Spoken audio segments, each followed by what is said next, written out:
Hola a todos, bienvenidos una vez más al programa Hablemos con Valero. Este capítulo es muy especial porque estoy contando primeramente con mi compañero de panel, el economista Eddie Astudillo, y hemos invitado a dos personas especiales dentro de nuestra actividad, como son nuestras grandes amigas y colegas Cecilia Vargas y Yolanda Villa. Ellas son unas grandes profesionales, son agentes de aduana, y creo que es importante que aquí vayamos a conversar de una manera muy distendida, muy relajada, con respecto a lo que nosotros experimentamos en nuestra actividad diaria con la aduana. Y importante que la audiencia conozca cuáles son las vivencias que estamos teniendo o lo que hemos nosotros experimentado durante todos estos últimos años. Eddie, ¿cómo estás? ¿Cómo te va? Saludos cordiales a quienes nos oyen y desde luego ahora a quienes nos ven. También mis respetuosos saludos a ustedes, doña Yolanda y doña Cecilia. Bienvenidas al panel. Y bueno, pues esto promete ser súper interesante y vamos al tema, ¿no? Así es, Eddie. Antes de comenzar con nuestro tema, quisiera agradecer a nuestro auspiciante Café Gardela por ayudarnos a que este programa se lleve a cabo. Así que bueno, prácticamente en este capítulo quisiera conversar con ustedes un tema muy particular que creo que siempre lo ponemos sobre la mesa, pero no ha sido analizado de una manera muy minuciosa, como son los tiempos de aduana, cómo los tiempos de aduana han ido evolucionando durante las últimas administraciones y qué impacto tiene actualmente dentro del proceso en aduana. Ustedes tendrán que tener en cuenta que estamos atravesando ya el inicio de un nuevo gobierno central que tiene una gran apertura a que exista una simplificación de procesos. Estamos a las puertas de poder firmar acuerdos comerciales a nivel internacional, principalmente con nuestro socio Estados Unidos, y viendo la mirada hacia los tigres asiáticos, como una vez ya lo hemos comentado. Y es importante que nosotros trabajemos casa adentro. ¿Y cómo podemos nosotros contribuir o qué podemos nosotros traer a colación aquí en esta conversación con respecto a los tiempos? ¿Qué es lo que ha pasado en estas últimas administraciones, Eddie? ¿Qué tal? Mira, ¿te parece si damos chance para que puedan saludar a la audiencia? Porque están ya deseosas de hablar, doña Cecilia. ¿Cómo están? Buenos días. Yo soy Cecilia Vargas, agente de aduana, Ribimsa. Gracias, Ricardo, por la invitación. Eddie, Yoli, ¿cómo estás? Un gusto compartir siempre con colegas, amigos. Así que vamos a poner nuestro contingente A desarrollar estos temas para que conversemos sobre el tema, ¿no? Así es, mira, Yoli, bienvenida. Buenos días, muchísimas gracias. Mi nombre es Yolanda Villa, también soy agente de aduanas, gerente general de Yovilsa. Ricardo, muchísimas gracias por tu cordial invitación. Eddie, un placer compartir con usted en este conversatorio. Igual contigo, mi Ceci, un placer también, muchísimas gracias. Y bueno, vamos a tratar de aportar con nuestros conocimientos, con nuestras ideas, con nuestras sugerencias, ahora que vamos a tratar un tema tan importante como es el tema de los tiempos de despacho en el proceso de aduanas. Gracias, Yoli. Mire, también quisiera darle a la audiencia un poco de antecedentes, ¿no? Cuando nosotros hablamos del proceso de aduana, lo que estamos tratando de poder transmitir, cómo son los tiempos que se presentan dentro de una logística. Nosotros cuando no estamos en el área, podemos entender que en la negociación internacional que hagamos una mercancía, donde intercambiamos mercancía entre países, hay todo un proceso de formalidades, no solo de documentos, sino también operativo. Y eso involucra que las estadísticas a través de la Organización Mundial de Comercio establece que los costos que se generan en los tiempos da un promedio de alrededor del 14% sobre los costos finales de la mercancía. 14% puede sonar para pocos algo irrisorio, pero para muchos es considerable. Y más aún para ciertos sectores o industrias que prácticamente este impacto se ve reflejado pues en las ventas de sus mercancías. Entonces, viendo desde este punto, lo que queremos analizar en este caso particular, y en especial de nuestro país Ecuador, cómo ese impacto se ha venido desarrollando en los últimos años. Yo quisiera traer un poco a colación en la historia de hace 15 años prácticamente, los que vivimos de esta profesión y los que vivimos de las importaciones específicamente, y de las exportaciones también, y hablaremos más adelante sobre eso, pero específicamente ahora las importaciones, ¿cómo han afectado los tiempos? Hace 15 años era normal y era común tener tiempos de 30 días para desaduanizar una mercancía. Para la audiencia, desaduanizar una mercancía significa cumplir con las formalidades en las aduanas para poderla retirar y poderlas tener a disposición. 30 días. ¿Ustedes cómo lo ven? Si me permites, Ricardo, sí. para poner un antecedente en razón de lo que has mencionado, ¿no? De que el tiempo significa bastante y estamos hablando en todos los aspectos, ¿no? Yo tengo aquí presente una lámina de agosto 2004 y habla sobre los tiempos y sobre los procesos que afectan a esos tiempos. ¿Te parece si la voy leyendo Sí, para ir viendo cómo ha cambiado el tema? Señala que todo parte desde del arribo del medio de transporte. Luego dice, dependiendo, aquí vienen las aristas, dependiendo si se entrega un BL Master o BL Hijos, son diferentes los tiempos. BL Hijos, estamos hablando de que la carga se separa para entregárselos a diferentes procesos a su dueño en el proceso específico, ¿no? Que sale del BL Master. Entonces, en el 2004, agosto, habla de que la entrega del BL Master es 2 días. Y la entrega de los BL Hijos son de 4 a 6 días. Estamos hablando ya 8 días en total. No, incluido los 6 días, incluido el BL Master, Okay. sí, el total. Entonces, estamos hablando de 2004. Y esto de las entregas de los BL creo que sigue siendo un problema todavía el día de hoy, pero ya mismo vamos a hablar de eso. Y después, si se hace el despacho con BL Master, pues hay un tiempo muerto, es decir, de que no se mueve nada, según esto. Ese tiempo muerto es de 3 días. Luego viene y se revisa, ya sería al séptimo día más o menos, lo que está 7.67 señala acá esta lámina histórica. La aduana recibe, revisa, elabora y refrenda perdón, no es la aduana, es la gente aduanal. Recibe, revisa, elabora y refrenda ya el trámite como tal. Y luego se presenta la DAU dice aquí física, que demora 1 día. Luego viene la revisión documental, mediodía. Luego viene la notificación y pago en el proceso anterior. Recuerda que esto es cuando era la CAE, ¿no? Y al final pagabas 1 día y 1.24 días. Y luego el retiro 1 día.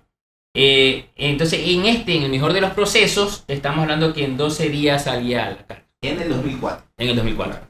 Luego ya ahora vamos al otro extremo, vamos al extremo del largo. Hay varias etapas. Recordemos a la audiencia, Eddie, en el 2004 teníamos una administración militar, ¿o no? Sí. Entonces, Me parece importante, creo que hacer notar a la audiencia, ya que en ese entonces una administración militar, por las disposiciones que se dio en ese entonces, tenía que tener mucho apoyo del sector privado. Y no, o sea, más bien vamos a tratar de concluir hasta qué punto dio como resultado que esos días se vean incrementados por la falta de formación o la falta de un continuismo con respecto a la normativa o la técnica que uno tiene que saber dentro del proceso. Y otros aspectos que afectaban. Sí, y recordemos también que la herramienta informática era diferente. Claro.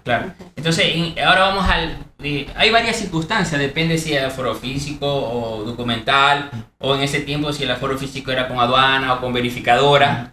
Entonces no voy a tratar tanto, sino que me voy al extremo, ¿no? El óptimo 12 días y un poquito más, y el más largo cuando se entrega los BL Hijos, y de ahí se recibe, revisa, elabora y refrenda la declaración.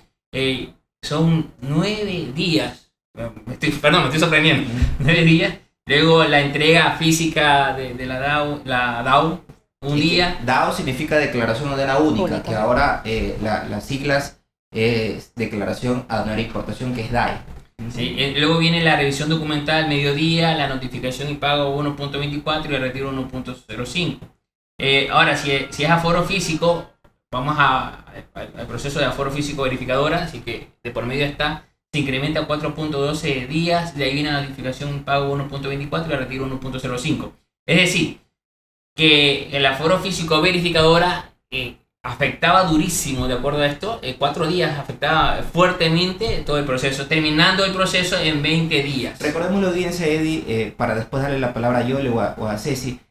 ¿cuál era la participación de la verificadora en ese entonces? En algo muy resumido para que entiendan, porque dentro del proceso, si bien es cierto el control lo llevaba la aduana, existía una concesión del servicio de inspección que se le daban a estas empresas verificadoras que finalmente terminaban haciendo, creemos, un doble trabajo, una doble inspección que generaban costos adicionales, ¿no? Sí, en ese momento, recuerda que la verificadora cumplían dos tipos de trabajo, ¿no? Acá específicamente era que ayudaban a la aduana a cubrir la necesidad de hacer los aforos físicos. No estamos hablando del servicio de inspección previa, que ese era otro, ¿no? Así es. Entonces, sí, realmente no ayudaba mucho en los tiempos, aquello, por lo menos de acuerdo a las estadísticas que quedaron. Total, teníamos 12 días y un poquito más en el caso óptimo, y en el caso promedio normal 20 días. Evidentemente nunca juegan en los promedios los casos con novedades. Así es, Eso no puede. son mayores. Sí, Son okay. mayores. Son mayores. Okay. Pero si partimos de ese análisis, Yolanda, Cecilia, estábamos acostumbrados a que sea algo normal, 20 días en una generación de un proceso en el cual pues creo que ha ido evolucionando, pero ¿qué creen ustedes que como país nosotros debemos ir ya cambiando?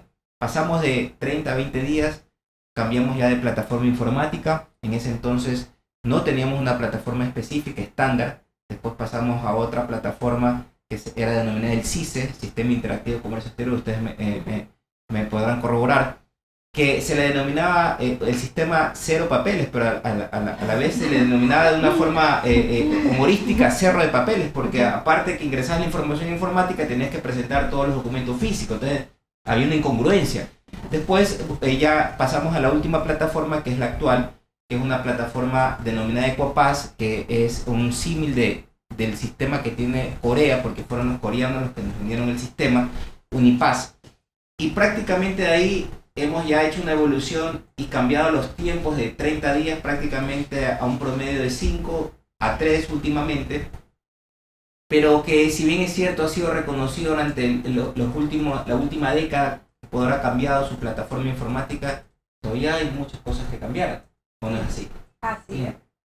Bueno, particularmente yo pienso que el cambio que se dio en el SENAE a partir de la implementación del Equapass fue muy valioso, muy bueno. Los tiempos definitivamente se redujeron, y mucho más cuando hemos tenido la opción de hacer un despacho con pago garantizado o un despacho anticipado. Entonces los tiempos sí llegaron a reducirse hasta un día de despacho, siempre y cuando, claro, contemos con la información subida al MRN. Ahora, ¿qué es la parte que yo pienso que todavía falta pulir en ese sentido?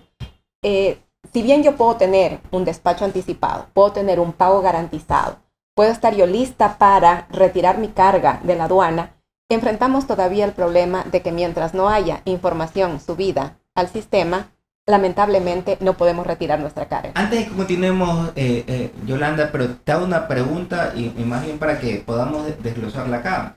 Sí, el Equapass ha habido un gran cambio, hay que verlo desde el punto de vista positivo, el vaso medio lleno, pero recordemos que tenemos una normativa que ya te establecía que tú podías presentar una declaración con días de anticipación y que prácticamente en la operatividad no lo podías hacer. Y se daban obviamente que teniendo un sistema Equapass que costó millones de dólares, que teníamos toda una infraestructura, no podías presentar una declaración anticipada.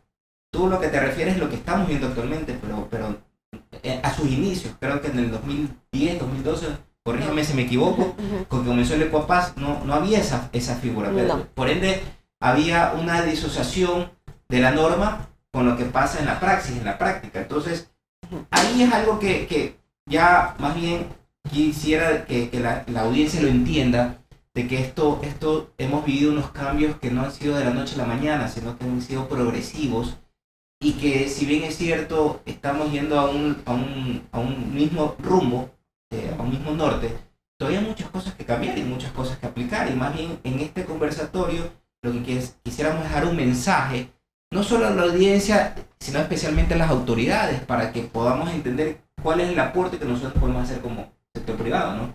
Claro.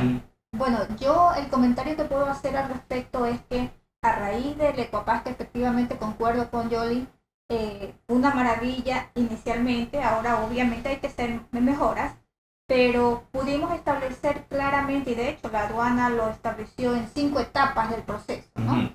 Y en esas 5 etapas estamos varios actores que han sido y siguen siendo medidos, y eso incide realmente en la reducción de tiempo que hemos tenido. Digámosle a la audiencia esas 5 etapas para que las tengamos en cuenta. El estudio que se ha hecho es que en la primera etapa se miden los tiempos del llegada del medio de transporte hasta el ingreso de las bodegas. ¿Sí? La segunda etapa es desde la fecha del ingreso de las bodegas hasta el proceso de la declaración aduanera. La tercera etapa es desde la aceptación de la declaración hasta el pago de impuestos. La cuarta etapa es desde el pago de impuestos hasta el cierre o la salida autorizada. Y el quinto paso, que es desde el pago del almacenaje hasta el levante de la mercancía. Creo que eso es muy importante que lo tengamos en cuenta la audiencia para poder hacer el análisis que Cecilia va a proseguir, ¿no? Claro. Bueno, en todo caso, si vamos, por ejemplo, vamos a desglosar el tema de las etapas. La primera etapa, efectivamente, que es la llegada del medio de transporte hasta que ingresa al depósito temporal. Cuando tú utilizas, por ejemplo, la herramienta del despacho anticipado, tienes pago garantizado, está todo perfecto. ¿Qué le veo yo? Que resulta que no hay la información, o si te tocó un tema de aforo físico, por ejemplo. Toda esa ventaja se diluye en el momento en que tú quieres sacar el mismo día tu carga. Resulta que el depósito temporal no te da ubicación o no te puede facturar porque está en zona de descarga o está en zona de... Operativamente no está alineado a lo que es. Establece el sistema. Ahí debemos de buscar una mejora.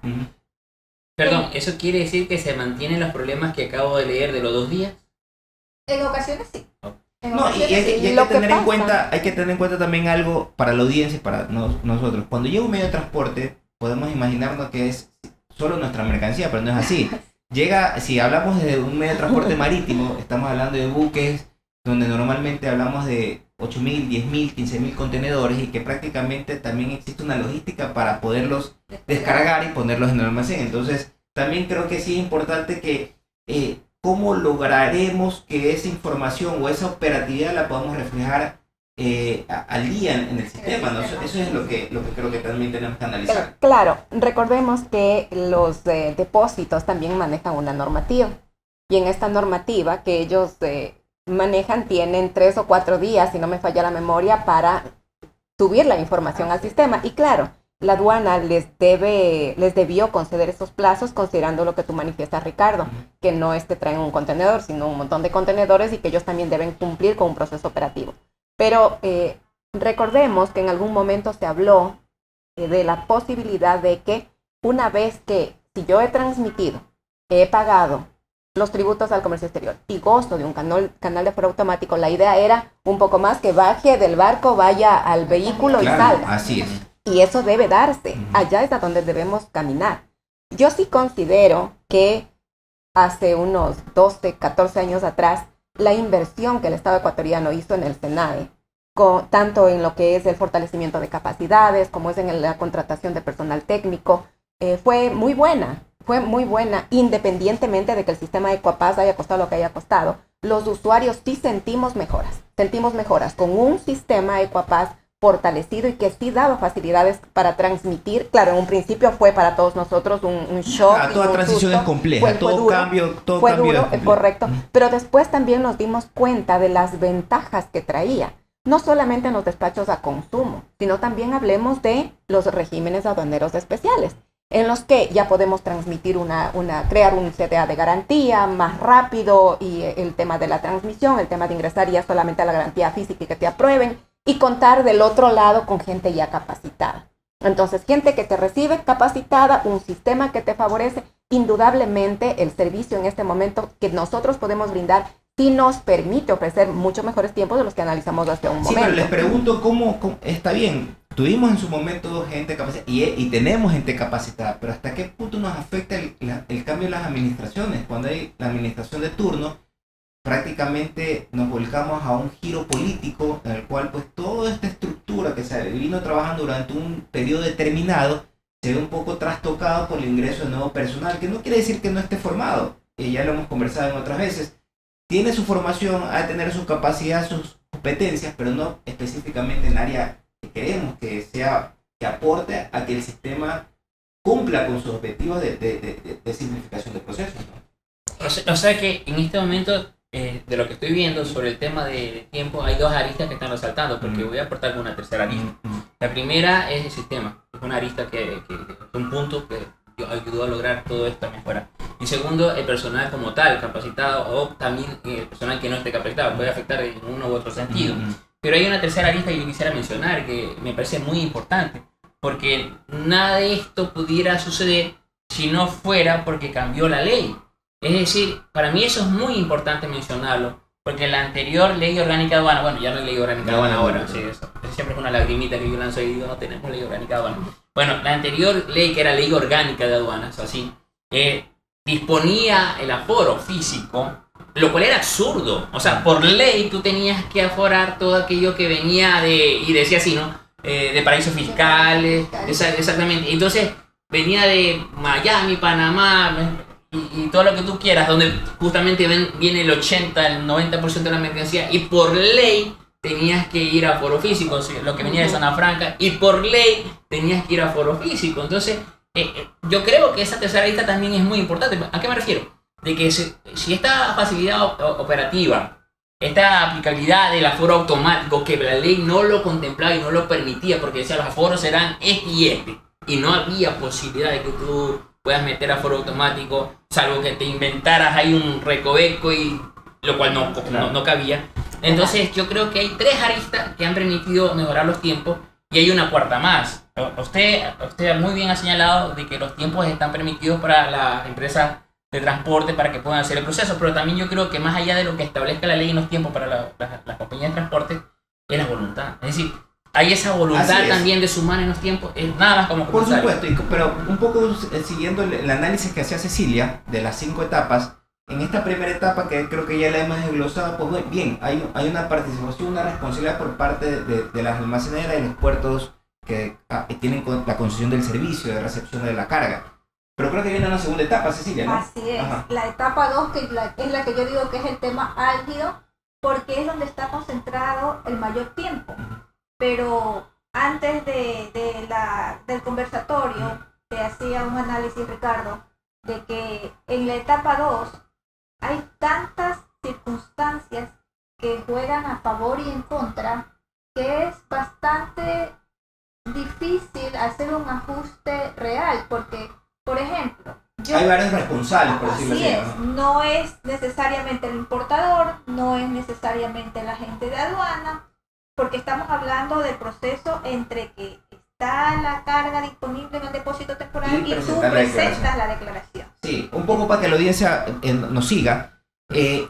Actualmente la normativa establece que la declaración, cuando valga la redundancia, el declarante puede ser el mismo importador, el exportador o en su caso un agente de aduana. Es decir, existen tres actores en los cuales puede presentar, y prácticamente, como indica en esta segunda etapa, esa responsabilidad de los tiempos que se presentan no solo van a ser de estos tres personas, sino también se ven involucradas otras, en el sentido de que tienen que cumplir con ciertos requerimientos para que se presente la declaración finalmente, ¿no? Claro, yo tengo una anécdota y siempre me río, porque en esta etapa resulta que se puede demorar el fabricante, se demora el medio de transporte, todo el mundo se puede demorar, pero resulta que en la etapa 2, si algo de se demora, es la culpa del agente de aduana. Así es. Y no necesariamente es así. El agente de aduana, como todos sabemos, pues está para asesorar, revisar, clasificar, revisas valoración, das fe de los documentos originales que debes tenerlos, pero indistinto de esto, a veces, ¿por qué tú no transmites?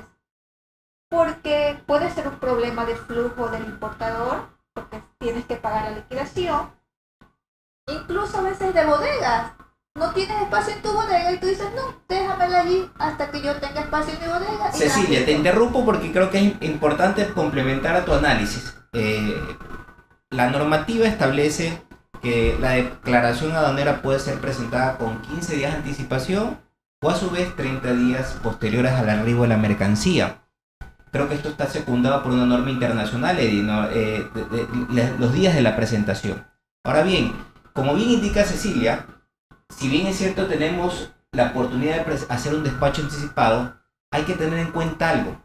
Haciendo una comparación con el proceso anterior del Código de la Producción y la ley orgánica anterior, el proceso databa y que primero había que presentar una declaración apenas arriba de la mercancía. No había oportunidad, aunque en la norma establezca que podía ser anticipado, no se podía operativamente. En la práctica, había que esperar que llegue la mercancía. Sumado a todos los tiempos que Eddie muy bien explicó del 2004, que suman casi prácticamente 15 o 20 días, estaban amparados dentro del plazo estipulado por la norma internacional, 30. Pero había un problema por parte del Estado, por parte de la administración, porque se llevaba todo el proceso y uno de los penúltimos o el antepenúltimo paso era pagar impuestos. Entonces se llevaba una inspección física, se hacía una revisión documental y es normal que exista una discrepancia, una controversia. Cuando se presentaba una controversia, prácticamente se suspendía un pago de tributos y el Estado salía perdiendo. Eso creo que es lo que cambió con la nueva norma, con el Código de la Producción, donde la oportunidad de que el Estado asegure la recaudación de impuestos se ve verificada a través de que es el segundo paso. Presento la declaración y el siguiente paso inmediatamente es la asignación del aforo solicitando el pago de impuestos. Entonces ya después quedaría la inspección, la revisión documental, a consecuencia de alguna discrepancia que quedaría ya parte de la recaudación de la autodeclaración que uno hace. ¿Por qué traigo esta colación, Ceci, en esta segunda etapa? Porque prácticamente si pedimos reducir los tiempos, si hablamos de que en estas 5 etapas actualmente es un promedio de 3 días, muy bien indicaba Ceci que creo que vamos a desglosarlos. En la etapa 2 y en la etapa 5 son las que concentran el mayor tiempo posible. En esta segunda etapa, más bien quisiera preguntarles cómo podemos reducir el tiempo sabiendo que existen algunos actores responsables, no solo el agente de aduana, sino que también el importador, también entes de control terceros que tienen que cumplir con la entrega de una licencia o un documento de control previo. Entonces, ¿cómo podemos nosotros aportar a que la autoridad actual vea esta segunda etapa de una forma diferente para que haya una simplificación del proceso? Buena pregunta. Buena pregunta. Sí. Bueno, una de las cosas que yo siempre he pensado que podría mejorar el tema de tiempos es en el caso de ciertas mercancías que tú tienes un pago de arancel mixto, por ejemplo, y responden al peso. Todos los agentes de aduana no podríamos aprovechar 100% el tema del despacho anticipado, por ejemplo, en ese tipo de mercancías, porque tú no sabes si por error de buena fe o no tienes diferencia de peso y resulta que se te convierte en un problema esa transmisión. Podría mejorarse esa normativa, por ejemplo, de revisar de pronto el tipo de sanciones cuando se demuestra que tú estás declarando en base a documentos y luego lo contrastas contra un peso recibido. Adelantas porque neumáticos y textiles tú pagas por peso. Entonces sí te afecta el tema del peso que ingrese si tienes una discrepancia y se traduce en más tiempos todavía. Así que mejor esperar, por ejemplo, una de las cosas que se me ocurre. Bueno, yo lo que pienso es que se podría revisar el tema del despacho con pago garantizado. Actualmente, como ya sabemos, si el cliente que goza de este tipo de despacho incumple en el plazo que le da la aduana para pagar, primero se le suspende por 6 meses, después por 1 año, si no me falla la memoria, después ya perdiste el beneficio. Y también los tributos al comercio exterior que debe tener el importador en 1 año, también tienen una base, son 2 millones tal vez. Entonces, yo pienso que sí se debería ampliar este beneficio, ¿no? Este beneficio porque el beneficio está en este momento solamente para un flujo alto de tributos al comercio exterior. Entonces, ¿por qué no? Si hacemos un mejor análisis y le damos la oportunidad también a más importadores que no necesariamente tengan esos montos de tributos a garantizar, que se flexibilice un poco el tema de quitar el despacho con pago garantizado si se incumplió por X motivo dentro del plazo que del SENAE. ¿Por qué? Porque debemos analizar el momento actual que estamos viviendo. No son momentos fáciles. Pero ya ese es otro factor. Ya ahí estamos hablando de factor de riesgo para analizar si se puede incorporar o no, quiénes podrían incorporarse o no. Pero Eddie, yo ahí te hago una pregunta. ¿cuál es el riesgo si tú para acceder a ese tipo de despacho con pago garantizado, tú estás Garantía. entregando una garantía de los tributos? A El ver, riesgo se minimiza sí, pero en sí, sí. tributación. Por ejemplo, una de las cosas que yo tengo entendido, y me corrigen por favor, es que cuando hablábamos de este tipo de situaciones en Estados Unidos, donde ahí sí, literalmente llega y se va, Así. incluso sin declaración, puedes presentar después la declaración. Cuando yo pregunté tanta maravilla en Estados Unidos a los funcionarios y cómo puede ser posible esto, ¿no? También de la cultura tributaria, porque allá en Estados Unidos casi no pagar un tributo es peor que matar. Entonces, y yo siempre me acuerdo del caso de Al Capone. Al Capone fue preso no por asesino, sino por evadir impuestos, eso todo el mundo lo sabe. Ok, bueno. Entonces, cuando yo pregunté cómo puede ser eso, y ellos me dijeron por la garantía global. Entonces decía, no te entiendo, le digo, ellos no presentarán declaración, sacan todo, pero tenemos una garantía global. Dice, y hablamos de garantía no de 500.000, estamos hablando de millones de dólares. Y sería tonto la empresa, decía, sería tonta la empresa que se arriesgue a algo porque nos cobramos la garantía global. Entonces, digo, bueno, esa es una posibilidad, ¿no? Si bien es cierto, es muy importante lo que ustedes dicen de que podemos fortalecer la figura del pago garantizado, o más bien también fortalecer lo que es la facilidad de pago, que creo que tenemos que ir a ello.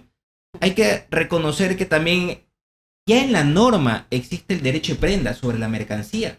Es decir, estar hablando de unas garantías adicionales, no, yo creo que estaríamos un poco duplicando los procesos, porque en el momento en que ya yo autodeclaro, ya hay el derecho de prenda tiene la administración sobre la mercancía, y pagando los tributos ya prácticamente estoy de alguna manera cumpliendo con el mayor porcentaje o las mayores probabilidades de la obligación tributaria. Entonces, no sé si me siguen, pago garantizado sería para casos especiales que debería ser aplicados en la generalidad de las mercancías, no solo para bienes de capital, sino también para bienes de consumo, bienes suntuarios. Entonces, sí creo que eso podríamos darle un vuelco.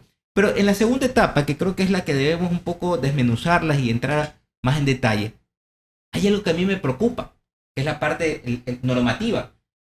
Porque si nosotros tenemos una norma que establece que yo puedo presentar una declaración hasta 30 días después de la arribada del medio de transporte, y todavía se me permite que cayendo en abandono el día 31 tenga 25 días adicionales para poder levantar un abandono tácito, estamos hablando de que 55 días más o menos, es el tiempo o el lapsus que tiene el importador para decir, bueno, ¿qué hago con mi mercancía? ¿Presento la declaración o no la presento? Y ahí se vuelve un poco, o se convierte prácticamente el servicio de recepción de carga de los puertos, se convierte en un servicio de almacenamiento, que prácticamente no ese es el objetivo de los puertos. Y ahí es donde vienen otros problemas, que son las congestiones de mercancías, la congestión de contenedores, el resultado de que ya después el levante de mercancías se vuelve un poco complicado por la logística donde se encuentran ubicadas geográficamente los puertos principales del país. En fin, si se dan cuenta, es una cadena de situaciones que parten de una normativa. Ahora, ¿cuál sería la solución si es que sabemos que un cambio de normativa ya implica pues, ir a la parte legislativa, a la parte ejecutiva? Pero ¿cuál sería su punto de vista con respecto a que cómo podemos lograr que exista un incentivo al importador, un incentivo a la gente aduana, más allá de que una simplificación de procesos que podemos encontrar a través de las licencias? No sé, quisiera más bien que ustedes me puedan dar su criterio, ¿no? Mire, yo lo que te digo de entrada, eso no es un problema aduanero. No, es normativo. No, espérate. O de voluntad. O sea, exactamente, porque la norma lo establece como tiempo máximo, como tipo de periodo, y tú verás pues, si lo haces anticipado o si lo haces al día siguiente o lo mismo. Entonces, yo creo que el aspecto va por otro lado, si me permites el comentario. Por supuesto. Aquí Es lo estamos. que yo te decía, Ricardo, aquí podemos dar situación, porque tu situación no es la mía, ni la de Eddie, ni la de Yolanda. Mañana yo digo, bueno, no pude vender todo mi inventario, está en el puerto, sí, déjenlos allí. ¿Cuántos días libres tenemos? 25 días libres, déjenlos en el puerto. No son gratis, ¿no? No son gratis. No, pero creo que los valores Es que ese punto Entonces, quiero ir. tú empiezas a jugar con tus costos y es decisión de cada empresario. Sí, Ceci, pero es que ahí es en donde yo vuelvo a insistir con la importancia de que o se amplíe las posibilidades para despacho con pago garantizado o se brinde, como bien dice Ricardo, facilidades de pago. Ajá. Porque mira tú, ¿quién es el gran ganador cuando un importador no puede sacar la carga? Las navieras. Entonces, se paga indolentemente rubros altos de demoraje que no le favorecen al Estado ecuatoriano, que no le favorecen al importador, que no le favorecen al consumidor. Y más aún ahora con los fletes que están por los Más aún techos, ahora por el con tema los pandemia, estamos viviendo algo insólito que actualmente ya podremos ir viendo cuáles son los factores, pero un flete ahora, para que la audiencia conozca, un flete que normalmente de Asia hacia Ecuador costaba $3.000 de un contenedor, ahora está fluctuando los $10.000, $12.000, solo de flete. Claro, entonces en el momento que nosotros damos ese tipo de facilidades al importador, el importador va a ahorrar dinero que se va, nosotros que somos quienes gestionamos las cartas de salida, nos duele, la verdad, ver cuánto dinero se va para beneficio, vuelvo y repito, ¿de quién? Pero doña Yolanda, yo encuentro una contradicción en lo que usted dice. Y a lo mejor en algo no me enganché. A ver. Que es el importador el que decide que la carga esté allí. Correcto, pero yo me refiero a cuando el importador no puede retirar la carga de la aduana por falta de flujo. Tomando en consideración lo que decía Ceci, que en la etapa 2 puede ser que uno de los factores por los que no retiramos la carga es por la falta de flujo. Y eso es lo que pasa a nivel país. La gran actualmente. mayoría bajo el momento que estamos pasando. Entonces yo digo, en este momento que necesitamos que la economía se active, qué mejor cosa que nuestras facilidades de pago las y pago. facilidades, exacto. Entonces vamos a ver reducción de costos, mucha reducción de costos, porque no estamos hablando de importaciones de un contenedor. No, estamos hablando de 2, de 3, de 10, de 15 y de 20 que se ven seriamente afectados en este momento. Es allí, Yoli, donde yo hago hincapié que para mí realmente es vital que se revise el tema en el despacho con pago garantizado, porque es terrible que te digan que te suspende un año cuando el Senado tiene una garantía. Eso es tan sencillo como detectas una liquidación paga por el motivo que sea. Incluso porque me olvidé de tarjar y se me duplicó. Lo debitan.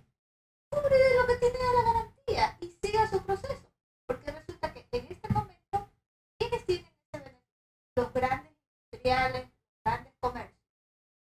Y sabes que para girar un cheque o para hacer una transferencia es un proceso, porque no estamos en una tienda, son empresas muy grandes que requieren de muchos niveles de autorización.